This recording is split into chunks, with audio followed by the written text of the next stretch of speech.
Hello and welcome back to our channel. So in this video we are basically going to discuss about how you can buy Bitcoin on your Venmo account. So without further ado, let's get straight into the video and know more about this topic. So first of all, you need to open your Venmo account and tap on the third button where crypto or C is written. Once you tap onto it, you will get this kind of interface. Now all you need to do is tap on the Bitcoin. Once you do so, you will have this kind of interface on your screen.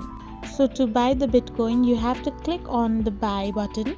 Once you click buy, you will end up in this interface. Now here you have to type the amount of Bitcoin you want to buy and press the review. Once you do so, you will have your transaction details. Now simply click the buy Bitcoin button and it will start your processing.